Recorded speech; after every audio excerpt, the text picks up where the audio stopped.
Rompecabezas. Segunda zona.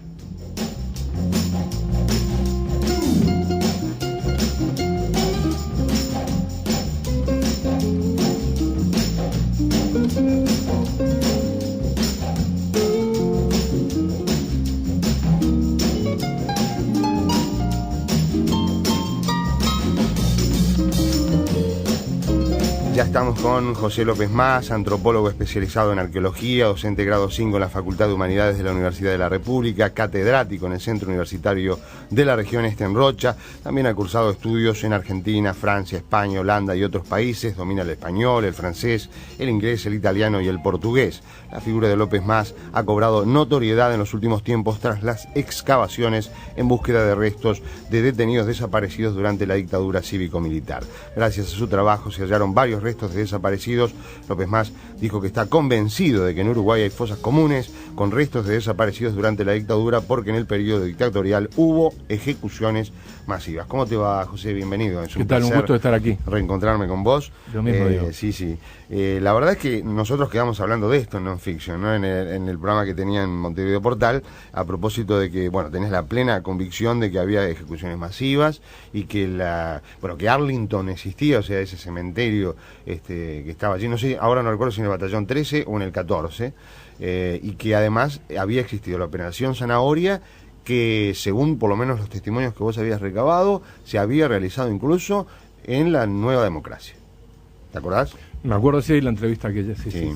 Son cada uno de esos temas que tú decís son en sí mismos un tema que es la conclusión de mucha información, de chequeo. Y bueno, ratificás todo eso, digo. Sí, pero en realidad cada una tiene sus matices. Cuando hablamos de la cuestión Zanahoria, no quiere decir que no hayan cuerpos que haya que recuperar. Es decir, yo no invento nada, pienso que son cosas que se desprenden lógicamente de la información existente, del control de ella y del debido procesamiento. También el hecho, hay gente que se molesta, en un momento se empezaron a molestar con lo que yo decía. Digo, fosas comunes, si hay vuelos. Claro. Si hubo vuelos, claro. Lo digo por también una cuestión de sentido común. Tú tienes que resolver un problema técnico de hacer desaparecer un montón de gente.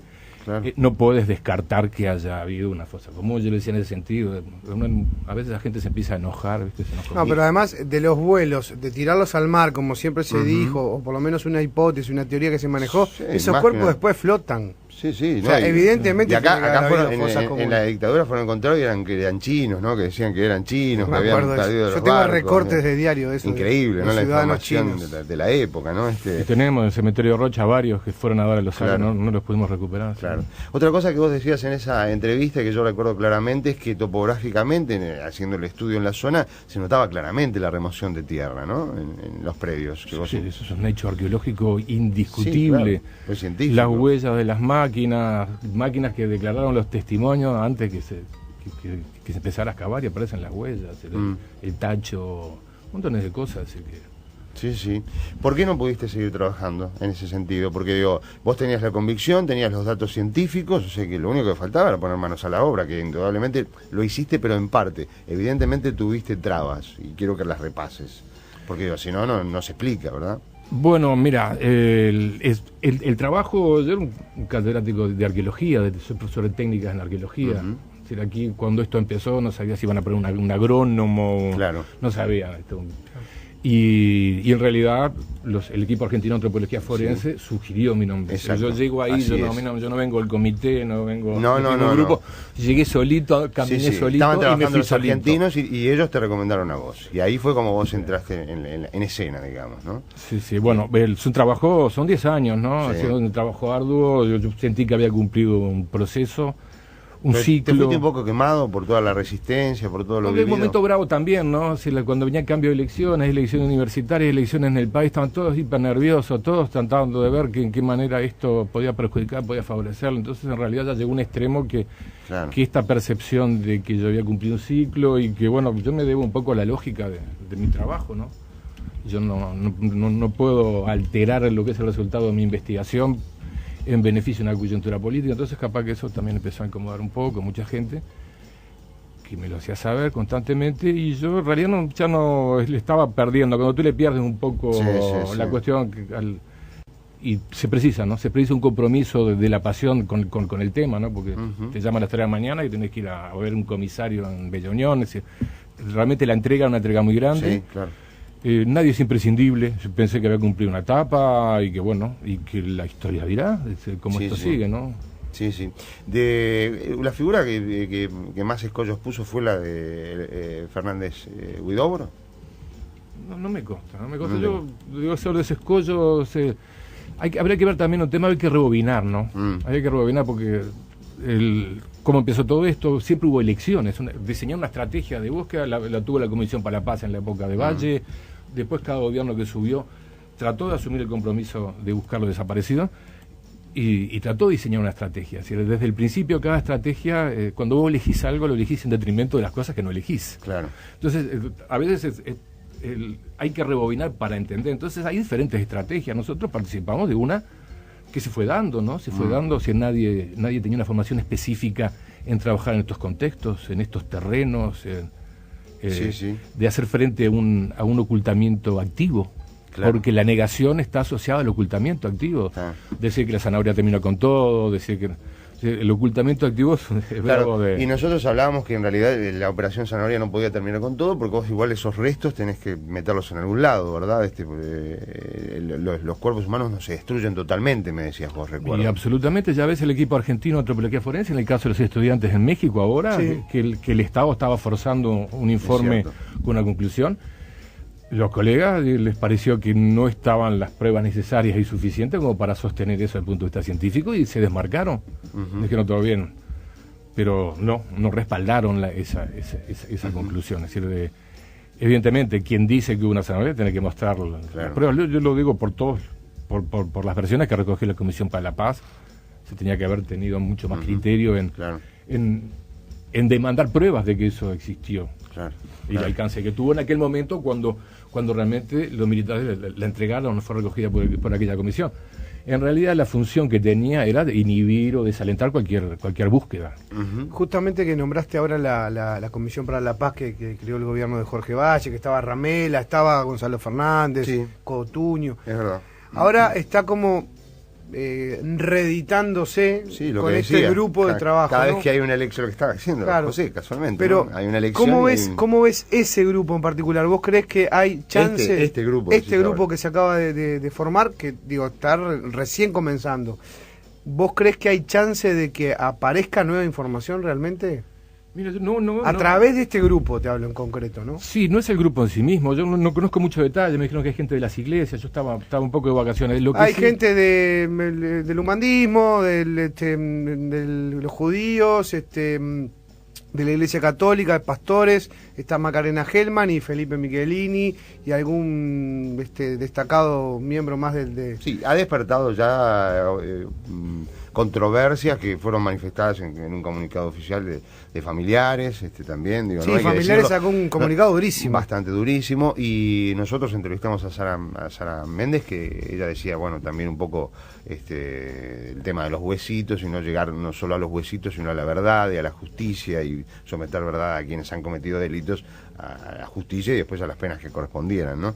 ¿Vos qué opinás con respecto a este nuevo trabajo? Mira, yo creo que cada gobierno tiene el derecho, se asumió la responsabilidad, lo planteó en su campaña política, tiene el compromiso de tener las manos libres, de tener una estrategia propia. Hay una experiencia y esa experiencia sirve para que uno tenga ideas propias. Me parece que Tabaré Vázquez seguramente las tiene, no me cabe la menor duda. Él tiene un estilo muy, muy, muy particular y yo creo que hay que dejarlo trabajar. Ahora, a vos te llama Tabaré Vázquez, en realidad, ¿no? A partir de los argentinos, pero digo... Sí, seguro. Yo empecé a trabajar con Tabaré Vázquez, ¿no? Me consta que tiene una idea muy clara de cómo hacerse las cosas. Puede ser discutible, todo es discutible. Es decir, pero me parece que tiene la... Ahora, lo que yo veo también es de que hay un tema allí con Callejón Sin Salida, decir, bueno, sí, la verdadera justicia, ¿cuál es el equilibrio entre las dos cosas? Y también... las cosas tienen un precio. Tú entras en la página de los derechos humanos del gobierno argentino y dice, se retribuirá, si esa estrategia acá nunca se eligió. Tú miras otros escenarios del mundo como Sudáfrica y bueno, y hubo otras cosas que aquí no se aceptan por temas éticos y morales. se puede meter en el callejón sin salida al tema o se puede sacar. El hecho de buscar tantas confesiones, me parece que es una búsqueda de Tabaré Vázquez de elevarlo, de sacarlo de los callejones de micropolíticos y tratar de ponerlo. Eso no quiere decir que lo va a resolver, me parece que abre el gran escenario. Vos decís la intención. La intención yo creo que es un poco darle aire a la cuestión, no dejarlo de los mismos protagonistas siempre, y es el principio, habrá que ver, hay decisiones que se van a tener tomando, si va a aparecer información, algo van a pedir a cambio de la información, no sé cómo lo van a manejar. Realmente me parece que eso es lo que va a venir después, cómo esa comisión es capaz de obtener información de calidad. Ahora, vos has trabajado mucho también obteniendo información, ¿no? Durante todos estos años, porque has vivido precisamente esa información para poder dar con los hallazgos que diste, ¿no? ¿Vos creés que ahí va a haber una apertura o pensás que va a seguir en el mismo ritmo que mantenía hasta ahora? Mira, yo creo que... Estamos hipotetizando, ¿no? Sí, no. Pero tenés conocimiento para hacerlo. Las vertientes de información son diferentes. Se ha insistido mucho en que desde el general Pereira, aquel que decía que el Ministerio de Defensa tiene que tener un rol protagónico en una investigación interna, se ha focalizado mucho que que tiene que resolver esto es el Ministerio de Defensa. También es muy fácil, encontrar siempre a alguien a quien pedirle que resuelva el tema. Claro. Tú miras los ejemplos del mundo, no es así, los temas estos se resuelven entre mucha gente y con buena voluntad, no con lo contrario, la buena voluntad. Hay información espontánea, yo insistí siempre en la Comisión para la Paz durante 10 años y se lo transmití regularmente a familiares, que me parecía que había que tener una mayor comunicación con la gente, es decir, a través de personas que tienen una llegada impresionante con la gente, como con las propias madres desaparecidas, a personas del arte que pudieran realmente dirigirse a la población y decir, bueno, esto es un problema, lo arreglamos entre todos y comunicarse. Esa comunicación, creo que no está agotada. Si hay gente en el seno de las casas, hay datos. Claro. Hay tipos que contaban a sus hijos, que se toman una copa en un cumpleaños y largan. Sí, hay información que está. Es diferente el lugar por el que pueden venir. Puede venir un tipo que viene a pedir plata o puede venir otro que viene a pedir una recomposición de una carrera policial o militar. Entonces dice que sabe algo y trata de usarlo. Es decir, es muy diverso todo eso, por eso todo eso tiene que ser objeto de una estrategia. Y es importante que haya una estrategia. Lo que yo creo que recién está haciendo Tabaré Vázquez es armando el escenario pero después va a llegar la hora de los que hubo, va a llegar siempre la hora de que haya una estrategia que sea defendible. ¿Cómo buscamos? ¿Cuál es la información a la que le vamos a dar bolilla? ¿Cuál es el protocolo que vamos a aplicar? Que eso también es otro tema, el del protocolo, porque en un momento no existía, como vos decís, no estaba hecho ningún trabajo en torno a esto, no había protocolos más allá de los que sumaste vos a través de la ciencia, que evidentemente existe. Bueno, no, se trabajó en la Comisión para la Paz, el equipo nuestro trabajó mucho a partir de un borrador del equipo argentino, y porque también fue una exigencia de la Corte Interamericana de Derechos Humanos, Uruguay, no solo reconocer el caso de Macarena, sino de que como se habían hecho muchos errores por parte de organismos técnicos del Estado, identificaciones equivocadas, cosas, es decir, también en la condena a Uruguay vino el hecho de que se dotara de un protocolo que asegurara la menor cantidad de ambigüedades, vaguedades en un proceso de búsqueda, ¿no? La pregunta brutal tendría que ser, ¿dónde están los cuerpos según tu trabajo hasta ahora? O sea, ¿dónde están las fosas comunes? ¿Dónde hay que ir a excavar? ¿Dónde le dirías vos a los que se van a encargar de esto? Es la pregunta brutal. Sí, la que tengo que hacer. Evidentemente que después de tantos años, nosotros hemos seguido líneas de investigación diferentes. Ahora, con el tiempo te cae la ficha, hay unas líneas que no le dabas bolilla, después te das cuenta que empiezan a sumarse datos que le dan mayor verosimilitud, entonces estás obligado a construir una hipótesis y tratar de producir pruebas que la falseen o la confirmen, cosas que antes eran un rumor. Es decir, las cosas evolucionan, por eso la investigación es importante, que la investigación tenga una estrategia, que existe una estrategia. No es que va a venir Pelé y va a solucionar todo, no es que van a cambiar a Huidoro y va a venir Super Ratón y va a arreglar todo, va a venir Tabaré Vázquez, esto es un tema que lo tiene que solucionar la sociedad entre todos, y hay ejemplos en muchos lados, pero tiene que haber un tema técnico, tiene que haber una estrategia, tiene que ser claras las hipótesis de trabajo, y lo que tú me decís sobre precisamente lo que yo tengo claro después de tantos años es de que la información de calidad está, yo al principio pensé que no, pero están muy pocas, en un grupo muy reducido. Y ellos se cuidan entre ellos. Se cuidan entre ellos. O sea que son pocos. Sí, pero entre ellos mismos uno no debe saber dónde uno enterró el otro y el otro enterró aquel, porque ellos se cuidan, ¿sabes cómo se tratan en la interna? Pero son pocos. Son pocos. Yo pensé que podía haber incidentalmente la base de datos que tenía familiares, la base de datos de las ONG de Derechos Humanos, las que nosotros empezamos a producir, el equipo de historiadores de la Facultad de Humanidades también, cuando nosotros fuimos convocados, nosotros fuimos que les solicitamos que nos apoyara, toda esa información tiene que ser procesada y hay líneas, se tiene que elegir las hipótesis de trabajo. Ahora, lo que te decía, la información de calidad está en un grupo pequeño, porque cuando llegaba la hora de manipular directamente, todo lo que era suboficial, soldado, iba para afuera. Eso tenía cientos de testimonios y quedaban un grupito de oficiales que era lo que lo hacía. ¿Dónde está? Yo no te lo puedo decir tampoco mucho. Digo, es una presunción personal. Puede valer porque... Bueno, en los edificios, en varios lugares, también nosotros no. En los edificios, debajo de los edificios. En algunos edificios, no es nada que no esté publicado. ¿Y en los dos batallones estamos hablando? Y ¿O mayoritariamente? En otros también, digo, esto no, yo la verdad que no tengo la... Pero en principio batallones 13 y 14. Bueno, se ha hablado mucho, Nosotros, yo cuando justo me fui, un poco estábamos trabajando con la Facultad de Ingeniería, ya habíamos trabajado en la Facultad de Ingeniería con técnicas de sensoramiento remoto. En muchos lugares no habíamos trabajado porque no funcionaban los georradares, eso en lugares inundables, con árboles, pero en los edificios, ahí cuando yo justo un poco abandoné el trabajo, yo pienso que un trabajo sistemático de eso puede ayudar a seguir esa hipótesis, a producir información fresca que la... En mi ignorancia, José, ¿estás hablando de que hicieron, que metieron los cuerpos y después hicieron edificios arriba o que escondieron? Bueno, hay diferentes versiones, diferentes versiones. Puede haber, en algunas versiones... Yo lo que te digo, te mencioné en el estado bruto, la información que manejamos nosotros. En algunos se habla de edificios nuevos, en otros se habla de edificios que ya existían y los pisos fueron reformados. Digo, un poco... Que estarían en el concreto, entonces, digamos, en las estructuras de concreto. Bueno, no sabes si está en la planchada o está por debajo. Por eso estas técnicas de geofísica son tan importantes. Han dado resultados. No son la solución a todo, porque también tienen sesgo, las técnicas tienen sesgo, hay lugares donde no rinden. Y bueno, yo un poco cuando dejé este trabajo estábamos explorando eso como... Claro, porque ¿cómo haces para ver en un edificio y vas si están en la planchada debajo? Digo, ¿cómo bueno, primero tenés que tener una información y chequearla, que la fuente... Ok, pero digo, no, para medir técnicamente, te digo. Y bueno, tenés que elegir antena, tenés que ver los espesores de los pisos, las armaduras de metal, y tratar de ver combinando la técnica, antenas y eso, saber si te aparecen anomalías. Claro. Y después la anomalía no quiere decir que esté todo. La anomalía puede ser una cuestión de drenajes y después hay que excavar para ver la anomalía que es. Claro. Son etapas de un laburo que hay que hacer. Pero digo, esto por mencionarte un poco lo que se ha difundido, lo que está publicado, como los escenarios que estábamos chequeando en ese momento, pero puede haber en otros lugares. Digo, la investigación sigue siendo una investigación abierta. Es importante, siempre fue, que se hicieran las gestiones, que el Estado hiciera las gestiones.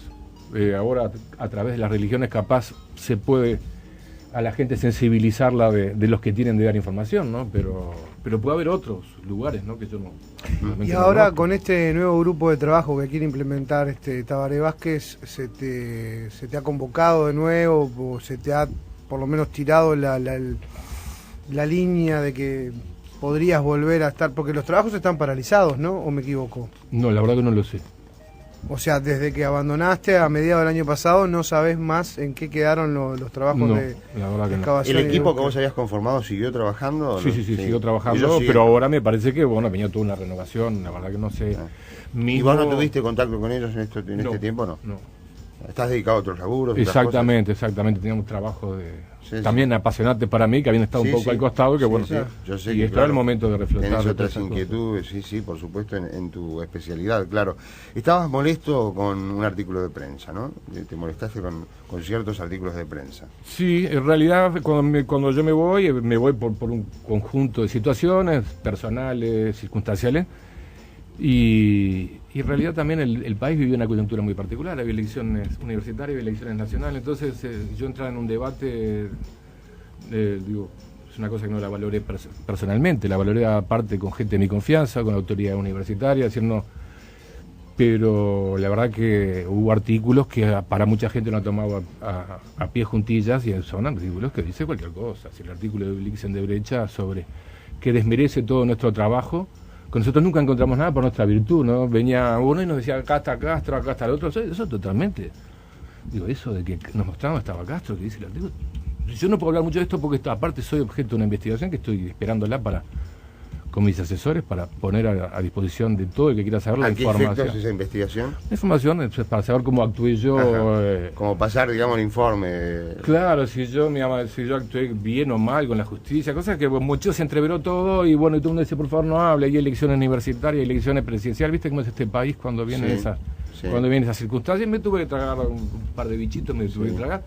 Pero además, digo, vos no has negado, pero... lo estás diciendo que recibís información, pero también haces un trabajo, efectivamente, ¿no? Sí, pero el artículo que dicen realmente, aparte empieza, cualquier periodista se ve que está el que empezó al revés. Tú no empiezas un artículo en el que vas a exponer la información a la gente para que se haga su propio juicio por la conclusión más grosera. Yo no hago un balance como el que hizo él.